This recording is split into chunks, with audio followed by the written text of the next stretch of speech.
Après un deuxième conseil qui a vu partir Emin, le doyen de l'aventure, Rudy, de l'équipe rouge des Tinago, semble discrètement mener la stratégie sur Koh Lanta, le feu sacré en ce début d'aventure. Il a récupéré le pouvoir du talisman et compte bien s'en servir. Interview. Pour ce deuxième prime de Koh Lanta, le feu sacré, des alliances commencent à se tisser. Et notamment, entre les deux équipes nées par Elena, les rouges, qui a agacé les internautes dès le premier épisode, et Nicolas, les jaunes. À ce petit jeu, Rudy, candidat charismatique des rouges à qui Nicolas a donné le pouvoir du talisman, semble avoir une longueur d'avance. Très proche de Tania chez les jaunes, il pourrait bien lui venir en aide et s'en faire une alliée. Il revient pour Télé Loisirs sur ses deux premiers épisodes et les forces en présence. Nicolas a compris que ce n'était pas le meilleur des choix. Télé Loisirs, on ne vous voit pas très emballé d'être choisi par Elena dans l'équipe rouge, qu'est-ce qui vous a déplu chez elle, de prime abord?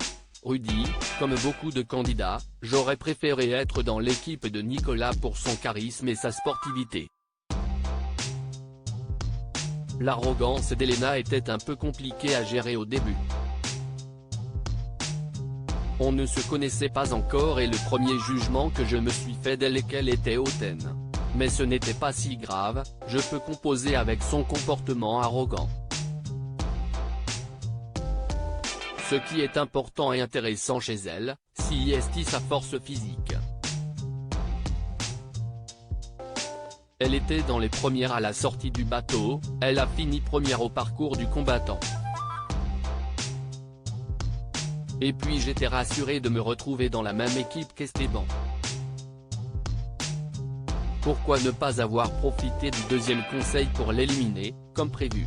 J'étais d'accord avec Martin, pourquoi éliminer Elena alors qu'elle est forte? Il faut voir plus loin.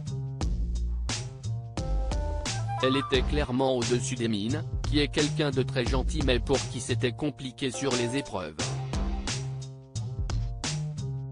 Si on éliminait Elena, on se tirait une balle dans le pied au prochain jeu avec un élément moins fort.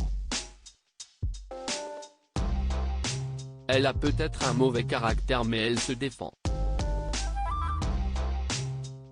Et moi, personnellement, je n'avais pas vraiment de problème avec elle, j'ai su apprivoiser son caractère. Quand on y arrive, on ne voit que ses bons côtés et notamment son côté sportif.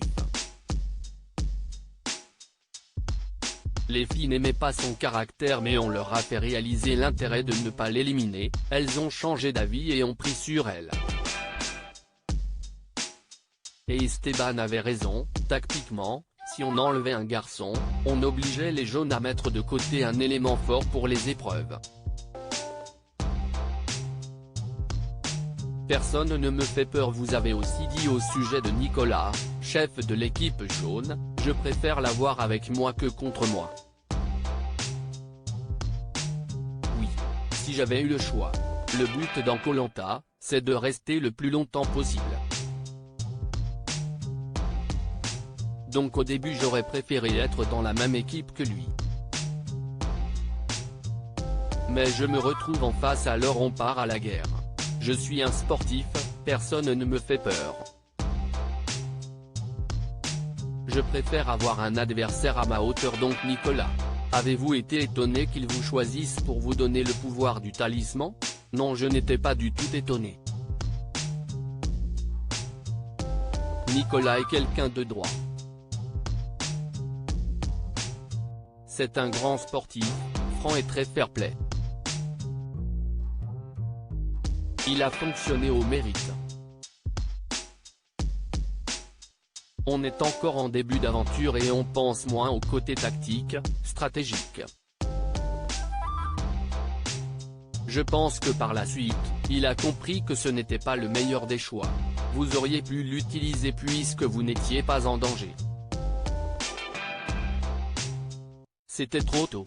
Il y a des moments où il ne faut pas trop jouer et attirer l'attention. Il fallait que les votes soient une décision collégiale. Mais ne vous inquiétez pas. Il ne finit pas sa phrase, note de la rédaction. Que vous a dit Tania à l'oreille et qui va mettre le feu aux poudres dans la tribu jaune. Juste après le jeu, elle m'a dit qu'elle était clairement en danger. Je me suis dit, mince, c'est chaud pour elle. Comme je vois que par rapport aux épreuves, ça pêche un petit peu et que ça risque d'être elle après Célia, la prochaine sur la sellette, note de la rédaction, je comprends que je peux la rallier indirectement à ma cause. Dans ma tête ça va vite, je garde précieusement l'information. Je me dis que si je pouvais sauver quelqu'un avec le talisman, ça serait elle. Et que forcément elle me rendrait l'appareil. Et les autres se tireraient dessus au conseil. Mon but c'est de foutre la haine dans l'équipe adverse. Ma stratégie est de fédérer. Finalement, si vous vous redonnez mutuellement le talisman, avec Nicolas, vous pouvez vous protéger tous les deux jusqu'à la fin. Si je le redonne à Nicolas, j'avantagerai quelqu'un de fort alors que mon but, c'est quand même de le blesser. Vous êtes donc beaucoup plus stratège que lui? Ah oui totalement. Mais moins qu'Alexandre? Pour moi Alexandre a sorti son mode stratège trop tôt. Il s'est fait remarquer dès le début en s'en prenant à Elena, juste pour mettre en avant les anciens. Ce n'était pas possible. Il a créé une division dans le groupe. Quand on commence une telle aventure, montrer qu'on est stratège n'a jamais été bénéfique. On l'a déjà vu dans tous les autres Koh-Lanta. Certains sont super forts en stratégie du début à la fin et s'en sortent, mais ce n'est pas évident. Quel est le stratège de Koh-Lanta pour vous? Il y a deux formes de bonne stratégie, opposées, l'une est moins intelligente que l'autre. Claude était très fort, stratège et intelligent. Il s'est mis tout le monde dans la poche pour diriger les votes au mérite. Comme il était fort il aurait pu faire peur et se mettre tout le monde à dos. A contrario, Ahmad n'était pas très fort physiquement, on se souvient de la natation, et il a essayé de mettre tout le monde dans son camp pour diriger les votes contre les plus forts. Et quelle est la vôtre?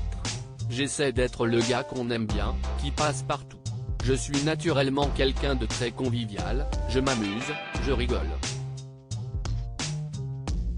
J'essaie de fédérer et jusque-là, ça marche.